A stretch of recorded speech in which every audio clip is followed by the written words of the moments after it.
Hi, and welcome to another episode of Career Reshaped. I'm your host, Natasha, and today I'm recording alone because I wanted to spend some time with you on discussing what 2025 can hold for your career. This podcast is your go-to guide for landing your dream job. Think of it as your free masterclass packed with all the tips, advice, and strategies you need to take your career to the next level.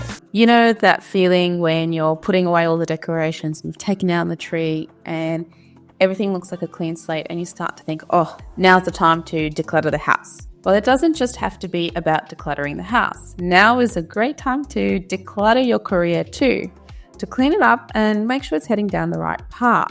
Some people see the new year as just a roll on days, weeks, months, nothing special. But others see the new year as a clean slate, time to start fresh or try something new. And we all make resolutions and promises to ourselves. Well, today we're ditching the resolutions because let's face it, traditional New Year's resolutions rarely work. And we're diving into accountable steps to start the year strong in your career. This year, instead of setting vague goals like just find a new job, we're going deeper. We're starting with the why, not just the what. So think about it. What truly motivates you and why?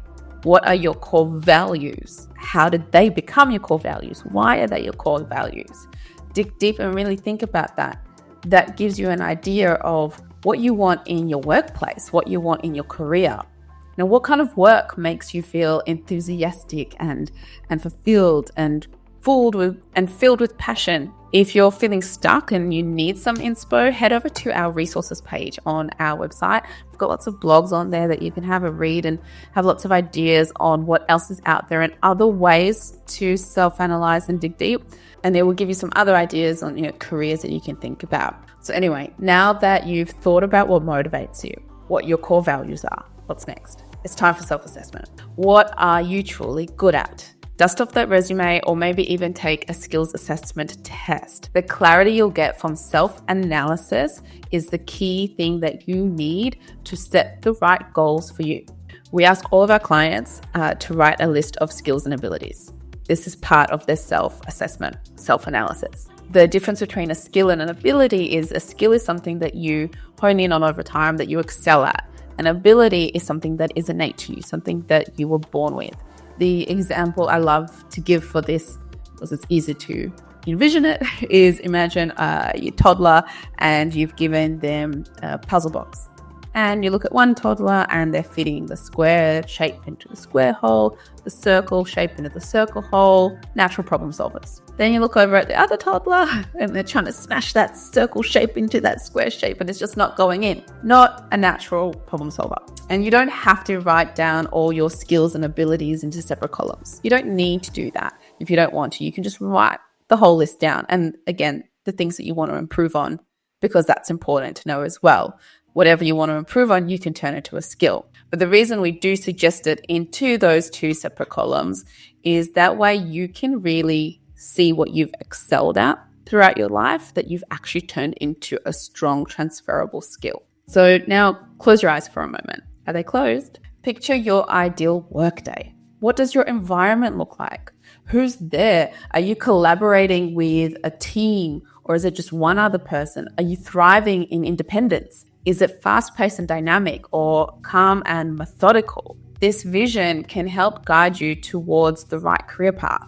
It can help you see something that you need or could be lacking now. Or maybe you're envisioning exactly the environment you're in and there you go, you're done, you're perfect, no problems. But if you see some things that calm and structured, well, maybe sales isn't the right role for you. So dig deep and think clearly because that vision will guide you towards a lot of other options of where you can be. And it could be something completely different to what you are now, which could be scary, thinking, oh my gosh, I need to change everything. It might not be that. It could just be changing the environment, but the job's still the same. It could be about finding the right company. But take note of it all. It's a self-analysis. It's important. So now let's talk about goals. But not just any goals. We're talking about SMART goals. S-M-A-R-T. Specific, measurable, achievable, relevant, and time-bound. So, for example, instead of saying, I want to improve my leadership skills, you have to change that into a SMART goal. So it needs to tick those 5 words. So you can change that to say, by April 21st, I will complete a leadership certificate and apply for 3 lead team positions. Can you see the difference there? You've made them time bound, you've made them relevant to what you want, measurable, achievable, because you've given yourself months to complete a certificate. Now, if the certificate's longer, easy, change the time frame. Yes, it is good to have a time frame set to your goals, but life happens. This is where people get really hard on themselves and they say, I said that I was going to achieve this by April 21st, but I'm still doing the course. Fine, it happens. Push back the goal. I'm not saying push it back by a year or 2, but it needs to be realistic, achievable. Remember that, okay? So life happens, you need to flow with it, but do try to maintain that end goal in a realistic time frame. And big goals can be overwhelming, so break it down into smaller, manageable goals and steps. What do I mean by this? So you've got to write down first your big goal, whatever that is, and then think of the things that you need to do to achieve that goal. Those are your little goals.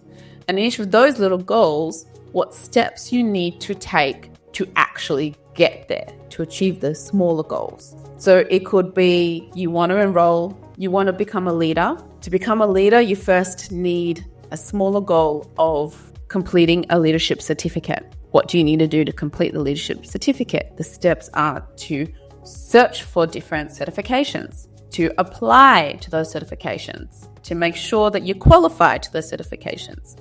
So those are the steps. The smaller goal is getting the certificate, and the big goal is becoming a leader.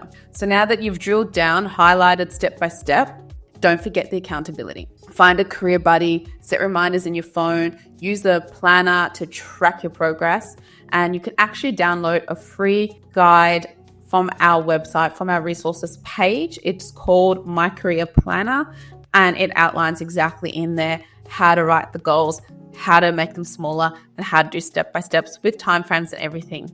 Oh, and one more thing. Visualize yourself achieving those goals. Feel the sense of accomplishment. Honestly, it makes a huge difference. You can envision it, you see yourself there, and you feel that achievement. It really helps. And also by making it step by step, whenever you tick off, oh, I've done that step. It's tiny. It could just be that research of a course, but you did it. You're that little bit closer to your big goal. Tick off each step. It really makes a difference. It really motivates you to go further. So as you move forward, remember to check in with yourself regularly throughout 2025. Maybe once a month, set aside time to review your progress and adjust your goals if needed. As I said, it is okay to adjust the goals. Career paths aren't always a straight line. Actually, they're very rarely a straight line. So embrace the detours and be open to new opportunities as long as they make sense and in line with your goals for the long term. It could be that something comes your way and it makes you take a sidestep, but you can see that that sidestep is still going to help you achieve your goal. It could be, if we go back to the leadership thing, it could be that another course comes up. It's not a straight and cut leadership program, but it actually opens the doorway to something else. It just might be the perfect thing for you to do. So be open to those opportunities. You never know where one thing can take you. And remember, you don't have to do this alone. Connect with me for career coaching or explore the resources on our website. We've got tons of helpful articles and guides. Speak to a friend. Nothing has to be done alone. So that's it for this week's episode. I hope you're feeling inspired to take charge of your career in 2025. Don't forget to subscribe for more career advice and insights. And if you're feeling extra motivated, follow us on our socials. Thanks for listening. Happy New Year and see you later.